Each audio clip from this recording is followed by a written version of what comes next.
the creature from Jekyll Island, of course, we're talking about the Federal Reserve System, which was created on Jekyll Island, and that's the reason for the title, that it is represents perhaps one of the greatest crimes in all history. It's been right under our noses all along, and I thought it should be written about and described as a crime. And so we had to talk about who did it, how they did it, how they covered it up, where they buried the body, and so forth. And also, I'm being a little bit facetious, but that was sort of the twist that I had in mind. I wanted to make it a story rather than just a lot of details. So to answer your question, it's the story and the historical record of how the central bank is what they call themselves nowadays around the world. Not a bank, by the way, but it's an institution. It's a actually it's a cartel. Surprisingly enough, Federal Reserve System is not a bank, even though it calls itself Federal Reserve Bank. And it's not a bank. It's not a government agency. Well, what is it? Well, it's a cartel, and it's no different really in structure or purpose than a, an oil cartel, for example, or onion cartel, or something like that. This happens to be a banking cartel, and once you get your head around that, it's kind of shocking because, in spite of all the effort that they have gone to make it seem like they were representing the American people, like being a government agency. They put on that facade, and they don't like to talk about the fact that they're a cartel. And so once you get your head around that, you realize that what is the purpose of a cartel? Well, it's clear. The purpose of all cartels is to promote the position and the advantages of the members of the cartel, period. It's not to make America great again. It's not to make the people in America prosperous. It's not to preserve the purchasing power of the dollar. It's none of the above, although they go to great lengths to make it sound that way. And what is it? It's how to enrich the members of the cartel and how to give them more power over the political and social and even the cultural system of the world. Knowledge of it and how I came to write it is a long story, but anyway, I had to learn everything from the ground up. At first, I thought it was going to be too much for my simple mind because it sounds very complicated when you start talking about the principles of banking and currencies and exchanges and all these machinations that they have to do in the banking world. But once you start overlooking the mechanics and start looking at the principles or the purposes of what all of these things do, it becomes very simple. They're stealing money from us. Oh, they're not there to stabilize the currency or the economy. They're there to steal from us. Oh, now it gets simple. Really, now you see, oh, that's why they did this and that's why because the average person looks at what the Federal Reserve System is doing or looks at what most of government projects are doing, and they say, "Well, that's stupid. That won't work. I should write a letter to my congressman. That won't work." Well, see, the reality is, once you really get into it, they know it won't work, and that's why they are doing it. Because now we're getting into the deeper part of this. It's not just about anymore. It's not just about making money and plundering the voters and the citizens. It's not just about money anymore. It's about political power and control. And and in order to change the system from what we used to have to what they want in the near future, and they've been moving rapidly toward it, they have to break down everything that we've had in the past. It has to be destroyed. And they talk about this in their private papers, by the way. And they use words just like that, just as strong. We must destroy the existing system. We must crush it. In fact, and one of the things I put in my book, which I thought was very revealing, was the history of the whole thing. There was the movement, the socialist movement in Great Britain is interesting. There was a group of people that formed the socialist system, an organization. I'm having trouble reaching for the exact name of it now. You can probably tell. It's the Fabian Socialist Society, the Fabian Society, which was organized in Great Britain, still there, by the way. and most people never heard of it, but one of the most powerful political institutions in the world. And when this all began, they had a headquarters not in London, but near London. It was in the home of some very wealthy people there. And everybody talked about the stained glass window that they had in that home. And it disappeared for a long time. And then it showed up all of a sudden. And now it's revered. It's in the museum and everybody can go and take pictures of it and so forth. The stained glass window was supposed to be a representation of the strategies and objectives of the Fabian Socialist Society. Now, when I say it's not just a socialist society, it's a political movement. I would guess at least half of the prime ministers of England and Great Britain have been members of the Fabian Socialist Society, and a huge number of the legislature in Great Britain have been members of the Fabian Socialist Society. This is a big group, but they sort of stay in the shadows and they make you think it's kind of like a study group, you know? No, this is a power group. Anyway, the stained glass window, the reason I mentioned it is because it sort of depicts what I'm talking about, this destruction of the old system. And there's much on that window to describe, but this one aspect, it shows in the center of this window, there's a depiction of the earth on a huge anvil. And the members of the Fabian Socialist Society are shown, they're dressed sort of like monks, and they have hammers in their hands, and they are raising the hammers, and they're about to strike the earth with these hammers. And now, okay, what's that all about? Across the top of the window, there's this inscription from the Omar Khayyam, the poem Omar Khayyam. And if I can remember it close enough, I think it goes something like this. Dearest love, if thou and I could conspire to change the sorry scheme of things entire, would we not shatter it to bits and then remold it closer to the heart's desire? And there you have it. There you have it right there. This is the unspoken but obvious strategy behind this world movement toward global government and concentration of power and wealth and obedient servants to the state and all that sort of thing. They call it the New World Order. That's the name for it. And that's the strategy. How do you bring this about? You have to destroy the old system first. And once you understand that that is a strategy and not a mistake, then so much of the unfathomable events of today begin to make sense. And I discovered that in my research for the Federal Reserve System, because I was trying to make sense of it, but this won't work. This is stupid. And then I finally got the idea, oh, that's why they're doing it. This wasn't supposed to work. It was, they tried to make us think that they were trying, you know, their best, but conditions were such that we just need more money and more power. So anyway, back to your question, what is it? It's about the historical record of the creation and the expansion of the power of this institution. It's in our country, it's called the Federal Reserve System. In other countries, it's called central banking. And what it is a private cartel of bankers who have captured political control of their respective countries. And following the dictum of Lord Rothschild, going back a couple of centuries, he said that give me the power to create the nation's money, and I care not who writes the laws. And that's about it. Now, if you think about that too, you see, it gets real simple when you realize that there are motivations behind this that aren't necessarily in your best interest or mine. Once you understand there are criminals involved in high positions, and this is not a conspiracy theory, by the way, it's a conspiracy fact. It's a fact of history.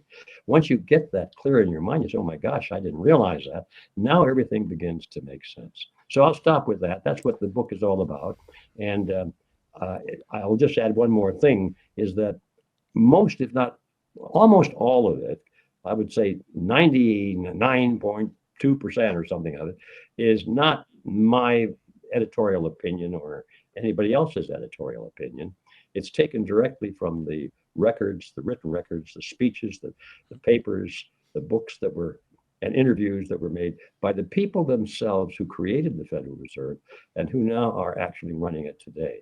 So it comes from um, the lion's mouth, so to speak. It doesn't come No. from critics. It comes from the people who really enjoy doing what they are doing. We have to talk about the victim in your book. And the question, the book or the Fed was created 115 years ago. So somebody's obviously playing the long game because the question is not of course, who's the victim? I think we need to define that just a little bit for clarity's sake. But also, is the victim dead already?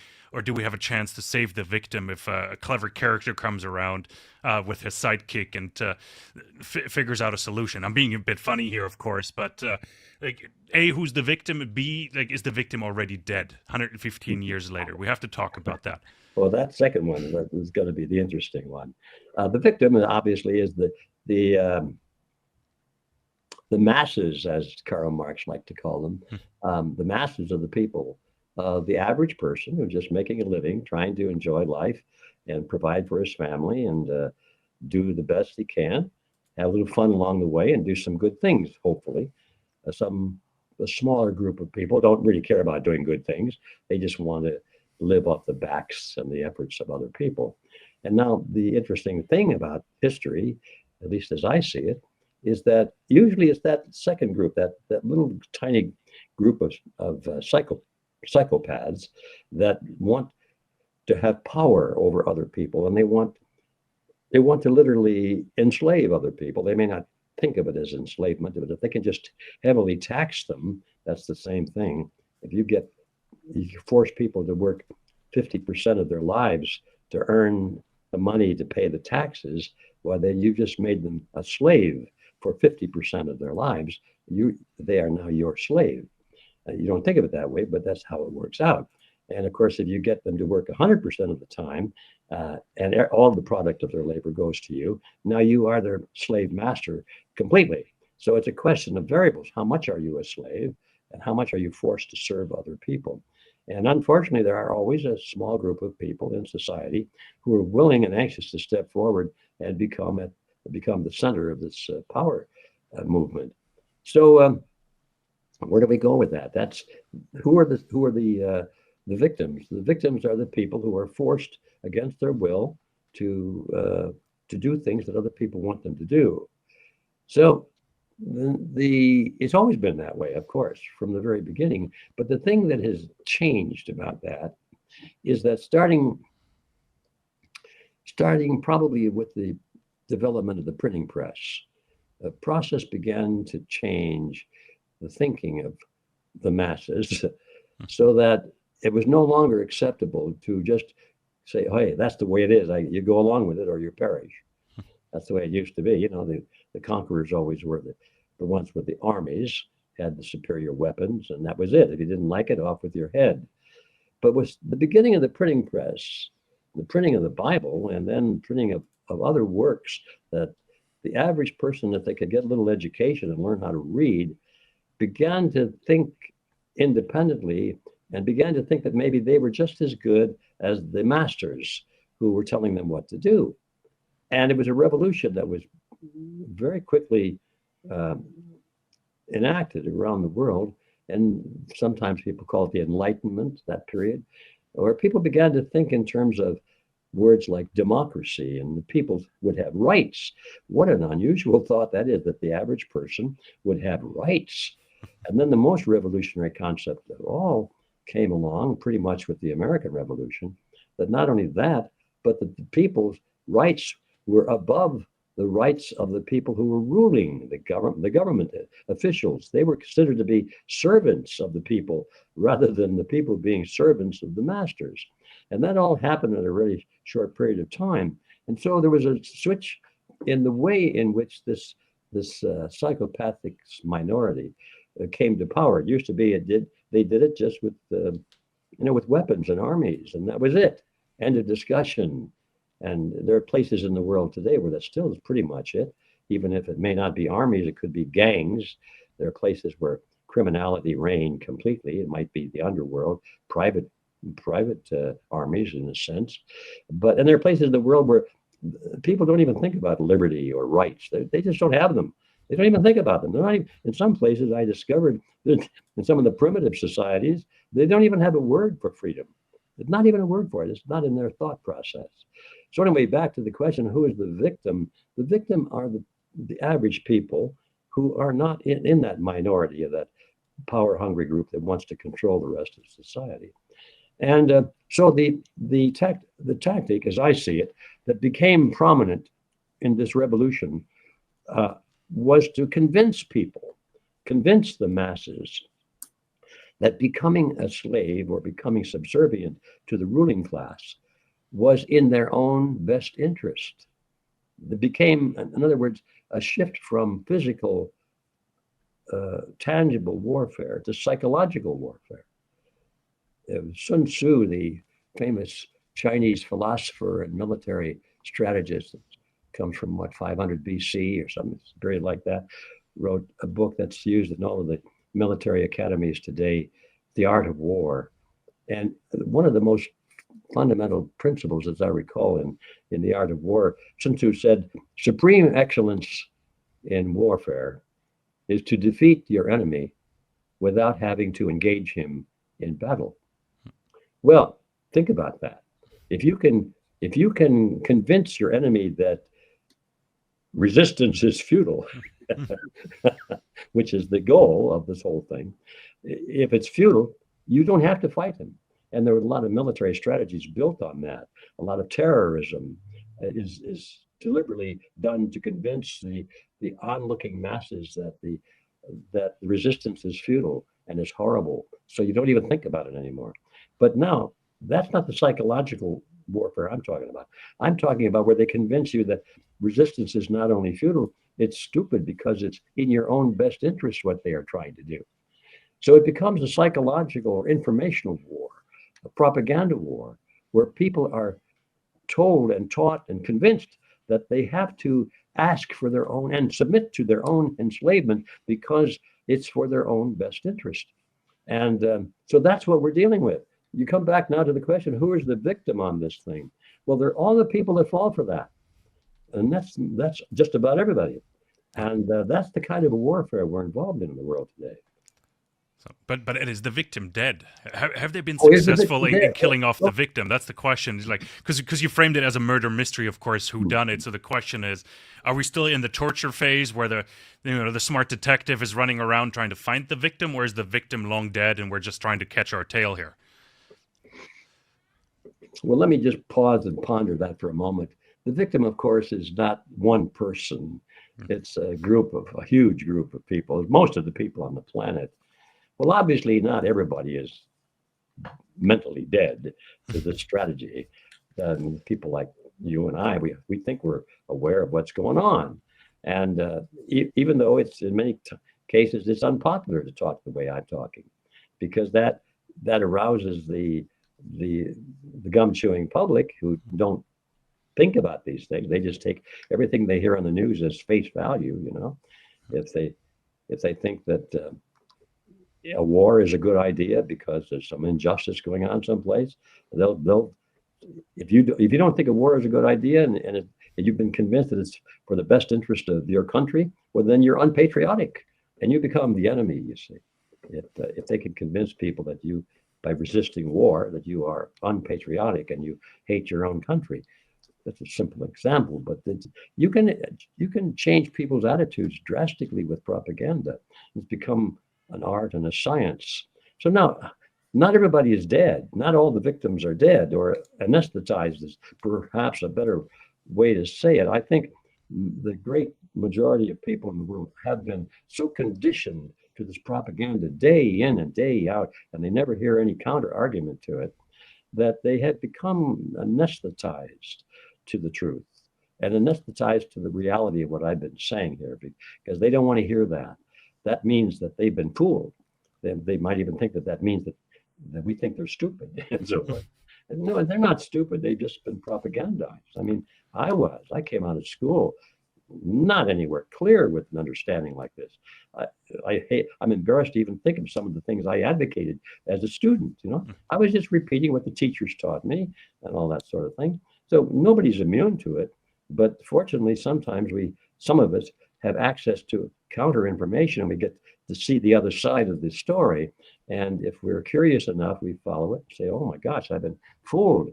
Well, there's nothing wrong with being fooled once or twice. The only problem with it is when you're always fooled by the same trick. Now there's something wrong with you. So maybe to turn this around, is like, has the perpetrator or the villain been successful then? Well, so far the perpetrator has been very Or the creature? creature is striking the planet and growing even more powerful as we speak. So yeah, greatly successful. And I believe that let's just call them the powers that be for the moment, uh, realize that we're coming to probably a finish line where it will be possibly beyond retrieve if we cross over that line. And because a lot of people are waking up to this reality, as it gets closer and closer to fruition, it's becoming more obvious. And more people are saying, wait a minute, I think I felt for that once before. I mean, they told us that COVID was going to kill us all and turn out to be the flu. And how many people now are sick with or dead because of toxic COVID shots? I fell for that. I got in line. I got my shot. My brother died because of it. My aunt is crippled because of it. Everybody, people I talk to, they know somebody that's dead because of these shots. And now they're telling me that there's going to be a bird flu. Am I going to fall for this again? So the more times they do that trick, or whatever the trick is, people start asking questions because it becomes obvious. So I think our perpetrators decide they've got to go for the finish line pretty fast before too many people wake up. And so it's sort of a race. It's a race for the finish line between the growing number of people who are becoming aware of the dire necessity to do something to change this system, becoming aware that they are being deliberately fooled, that deception is the name of the game. But at the same time, these people who are perpetrating the deception have acquired huge amounts of power over us. And now they're seeking to tie it all up with a big blue bow, and by taking away our money supply, even controlling everything we do, which means everything we do is done, almost everything, through a commercial transaction of some kind. There's an exchange of money somewhere in the process. And if they can have 100% control over the exchange of money or whatever is accepted as money, then they will have 100% over your minute actions every day of your life. This is the goal that they've been working toward for decades, if not, I would say, over a century. I could detect some of that in the old books that are well over a century old. There were people in this financial world that I'm talking about who are beginning to dream and talk about how to bring that about. So they've been at it for a long time, and they're getting close to it. Now, to your question, is it too late? I don't know. I do know that it could be too late, but I believe it also could be just the right time for a reversal, because there's always, there's some law of physics. For every action, there's an equal and opposite action or force. I've forgotten whether that's maybe that's the first law of dynamics or something. I've forgotten what it was, but it's an established principle in physics that everything is in equilibrium, even though temporarily it appears to be out of equilibrium. It's just an adjustment of the equal and opposite forces. And philosophically, you run into the same concept that everything is equal, even though they are in opposites. For example, for every up, there's a down. You cannot have up without down. You cannot have left without right. You cannot have in without out. You cannot even have good without bad. If you took away the bad, then how would you know what was good? It's by comparison to an opposite force. So it's kind of a philosophical question as well as a physics question. Well, it's certainly true in what we're talking about, I think, that this force of world domination that we're talking about has gotten pretty far without arousing this other equal and opposite force, but it has been aroused now. And now we see a rapid coming into power and danger to the opposition of this opposite force, the awareness, the awakening, as some people like to call it. And so I think they're running for the finish line to take away all of the avenues by which the masses that Karl Marx was talking about would be able to retrieve and get back what they've lost. And so our mission, if that's a correct interpretation, I think it is, our mission is to get off the dime and do everything we can as quickly as possible also, so that they don't trick us into getting over the finish line. And what's the finish line? All right. The I was finish going to ask you line. that. It's like I was going to say, like, let's get to that in a minute because I want to Okay. talk before we get we got to leave the audience hanging a little bit because I want to talk about the villain a Okay. bit more All right. and how much All of a right. chameleon the villain is here over the last 115 years, especially since you've written your book in 1994. Have you seen the villain change coats or colors and form and shape, and how much of a shapeshifter or so is the villain? I'm trying to figure out like the role of the Fed, of course, I'm talking about here. Has that changed over the century, the decades and centuries, especially since you've written your book? Well, I think in principle it has not changed, but I think in efficiency and in ability to move quickly, and the quantitative element of how much control they have has changed. But the principles and the tactics and the strategies, I can't think of anything substantial that's changed except one thing. And I know we'll be talking about that, and that's the arrival of this digital world in the field of money. Prior to that, it's clear that these people have always wanted a cashless society, but they didn't know how to do it. And then all of a sudden, this digital thing comes into existence and captures the imagination of everyone.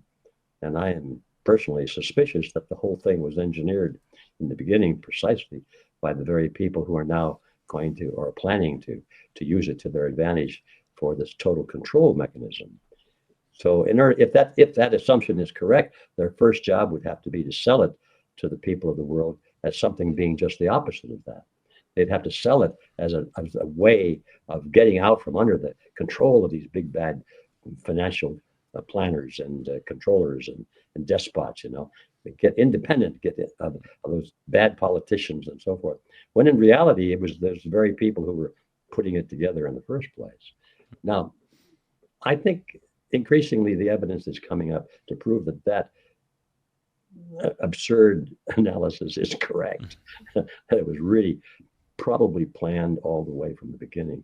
So the new thing is this thing called digital currencies, and it is the ultimate cashless mechanism, and it's very similar to what we already have. By the way, this takes us to the world of central bank digital currencies and all of that, bitcoins and so forth, and what they call cryptocurrencies, which is it's a bad name. There's nothing. Crypto means it's hidden or secret. Nothing hidden or secret in currencies. Maybe most of them, the ones that they're talking about, the what they call me, not the Fed coin and so forth, but the stable coins now has become the latest hoopla. Nothing secret about that. And anyway, and it just look at who's promoting it, who's funding it today.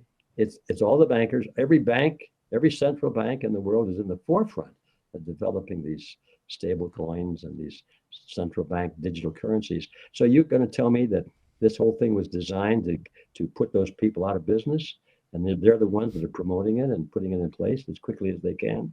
Wake up! I mean, that's not how it could possibly be. So that's the difference, and I think it's the big difference, because if you back up a little bit, you can say right now we have a digital currency. It's already here. Yeah. We already have a central bank digital currency, except for one thing, and that is the programmability of the currency. Or another way to put it is, the digital currency that they're talking about bringing to us now will be their currency, not ours.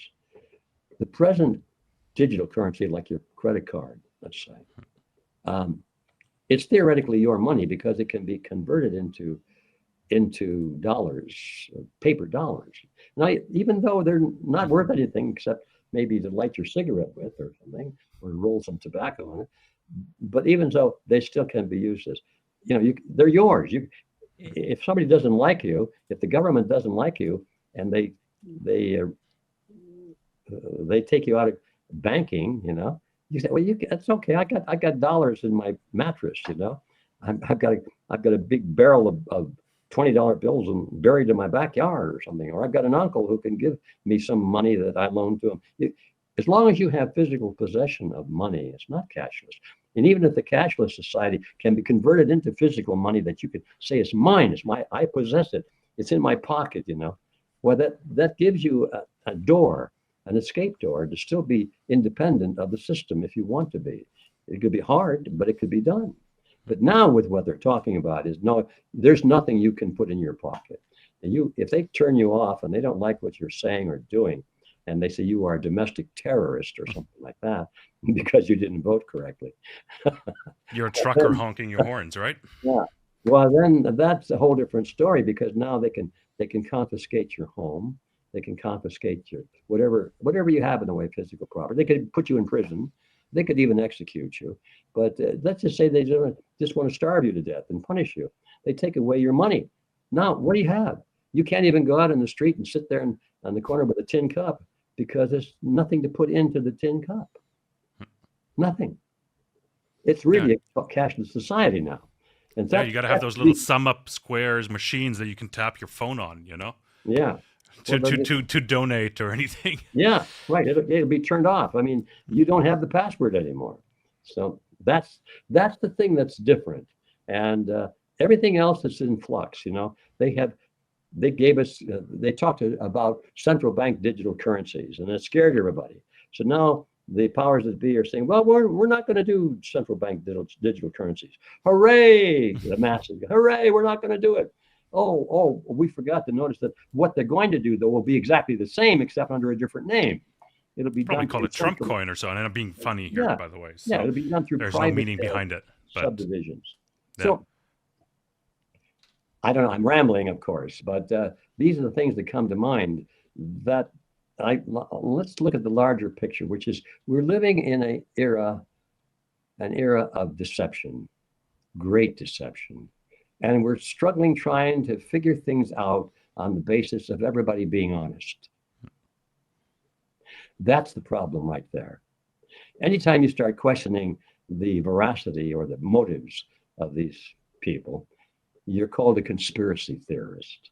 And you're supposed to be silenced so that nobody even thinks about the possibility that somebody might be lying to you. It's not allowed to be part of the discussion.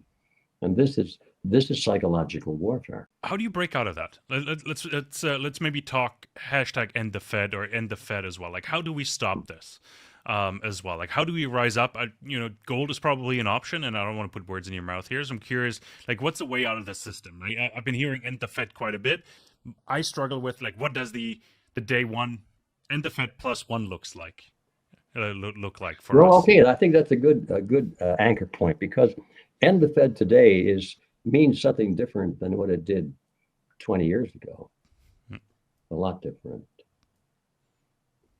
By that I mean that today the powers that be want to end the Fed. It's now on their agenda to end the Fed. They're ready for something better for them. The Fed, the old Fed, the way it was when it was created, was bad enough because it was a cartel, but it was still based on money that, was not owned by the banks or by the governments. It was still the people's money.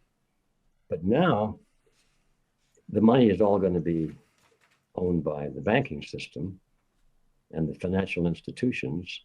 They will own everything, and you will be allowed to participate in that economic milieu if you're good boys and girls and do exactly as you're told. So to end the Fed 20 years ago would mean to go back to traditional banking, or hopefully not traditional, but untraditional. By that, I mean, we should go back to honest banking. And that rarely ever happened in history, except in a few rare cases. But banking has always been fraudulent because, the old saying is, well, why do crooks rob banks? And the answer is that's because that's where the money is. And I say that because why is banking always been fraudulent is because it's so easy. It's easy. No, nobody understands that they're being cheated when they're being cheated by a bank, especially if the bank is approved by the government and supposedly regulated by the government. I think of I think of a letter that was sent to Thomas Jefferson shortly after the Constitution was drafted and signed into law. Jefferson had a letter that he received from a friend, a doctor friend. And we know about this because it's in the Jeffersonian Museum. And the doctor said, well, Mr. Jefferson, now that we have this new Constitution and this new republic, this new government, and I think he used the word republic correctly too, how can we be certain that only good men are in office?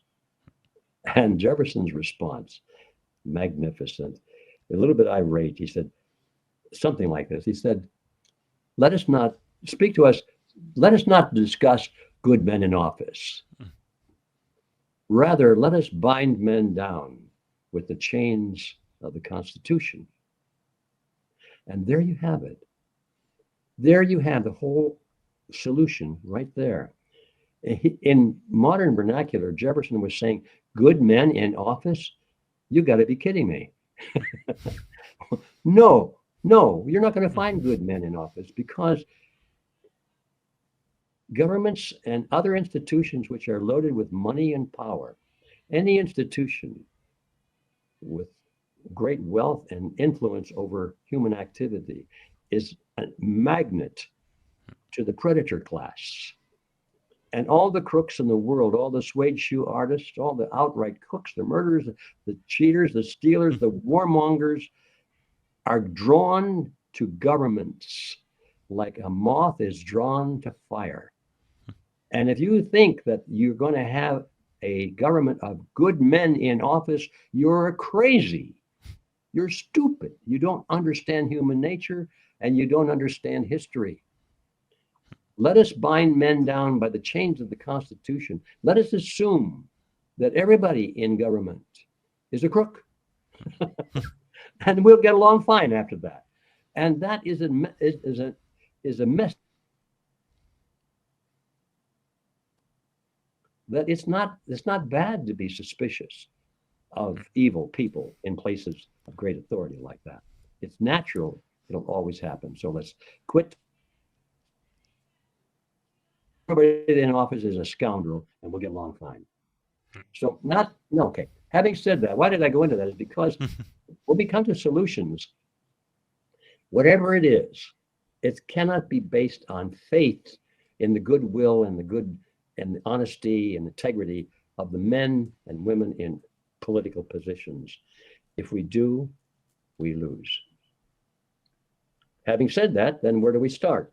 All right. We start with helping our fellow travelers on this spaceship called Earth, helping our fellow travelers to understand the truth of what I just said and to understand it's nothing to be ashamed of to say it, to understand that this is the right thing to do. And we'll all be better off if we understand that.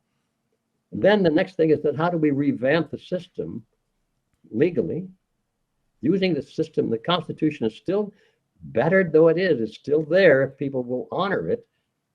Who are the people? The justices, of course, the Supreme Court justices and the local justices as well. It's still there. It's still ready to be used for those who understand what it means. So our educational role has to be followed by a practical role of getting the right people into office in political positions and getting the wrong people out. The idea of sending a letter to your congressman and letting him know what you think is over. The congressman doesn't care what you think. The congressman cares who's sending the checks to him. Most congressmen and senators. And that's a reality.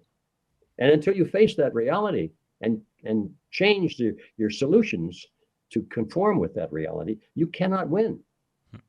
So back to the question, how do we change this? Well, first of all, we build a better understanding, a grassroots understanding among the people, the masses. And then there's political support for candidates who will be chosen for political office, not because they want to be, but because they don't want to be in political office. When you see somebody says, I want to run for office, Oh, wait a minute. Well, why does he want to run for office? Most people I know that think the way I'm discussing it, they don't want to be burdened when in public office. They got their lives to live. They don't want to dominate and control other people. Those guys that go to school and learn about politics and then they want to become president or emperor or something, those are the people you have to look out for. We have to find and motivate candidates who do not want to go into political office to do it, because those are the only ones you can really count on not making a career out of it. And you go on and on and on. But you start with the idea of facing reality that we are ourselves still capable of changing the system if we go about it correctly and we go about it quickly. And maybe one last question here. Is Elon Musk that person you sort of described just now? And does he fulfill that role? Just trying to put some context around it and understand it. Is Elon Musk that person? Doesn't really want to be in office, but he's doing it anyway. He's not officially in office, don't get me wrong. But he's almost a politician now these days as well. He's more the axe that's being swung, I guess. I'm not sure if he's the axe that's being swung at the Fabian glass window here at the Globe there, to use that analogy again. But is he that person that you just described? Somebody didn't really want to be in office, but he saw that there was a need for change and offered his services? Well, I don't personally see it that way. No, I don't want to. No, I'm curious. Like, that's why I'm asking. Like, Yeah. I'm asking for your opinion, of course. And that you can contradict me. I'm just trying Well, to make no, an it's not a assumption. So, contradiction, but first of all, anybody that is in politics, and Elon Musk is in politics. Now, maybe not political party politics, but it's definitely politics. And how do I answer this thing? I don't want to get people mad at me, but I'm a skeptic. Right? I'm 93 years old, and I've been betrayed so many times that I don't want to make the same mistake for the 50th time. You know, so I look at everybody in political prominence. I look at them with the jaundiced eyes. Okay, am I being lied to again, or what's the deal here? I think of Jefferson's advice. You know, I'm not looking for a good man in office. I'm assuming everybody that we give political power to. I'm assuming that they're either are corrupted or corruptible. Almost everybody is corruptible. I mean, there's a way to get to almost everybody. You know, well, Mr. Smith, you know, you have a very nice wife and children. We'd hate to see something happen to them. It'd be tragic if something happened to them. And, you know, there are a lot of bad people out there, and we think you need protection and so forth. You know, it's the old mafia story, protection game. There are very few people that can't be bought or bribed or threatened or intimidated in some way. And if you build a political system on that strong man that can always be counted upon, you've made a mistake. And we're back to the Jeffersonian idea of just don't waste your time doing that. Assume that these people are going to be corruptible in time. If they're not, they'll be replaced eventually by somebody who will be. So if we keep that frame of mind, then it doesn't matter what I think about Elon Musk or anybody else. I'm suspicious. I want to make sure that we're not following in the footsteps of Mussolini, for example. I had a chance to study the writings of Benito Mussolini when I was a young guy. I was trying to compare the Communist Manifesto and Das Kapital by Karl Marx. I was comparing that with Adolf Hitler's Mein Kampf and the writings of Benito Mussolini. And I wanted to find out what was going on with these opposites. You know, communists were supposed to be the opposites of the Nazis, and the fascists. They fought a war. They killed millions of people, probably. And so they had to be opposites. Well, I wanted to see how opposite they were. And I found out that they weren't opposites at all. They believed exactly the same things. And what they were fighting over was not belief systems or principles. They were fighting over territory. They were fighting over who was going to be the dominant person in the new world order that they wanted to build. And although they fought each other, they would unite against anybody that would challenge either of their positions because they're the same position. And by the way, there's a name for communism and fascism. A better name for both of them is called collectivism. It's the same philosophy. I didn't know any of this at the time, But the word collectivism, go look it up. It represents communism, fascism, Nazism, socialism, New Dealism, all of these concepts where people believe that the group is more important than the individual. And that's the world that we live in. Every government today in the world is based on the principle of collectivism, including our own.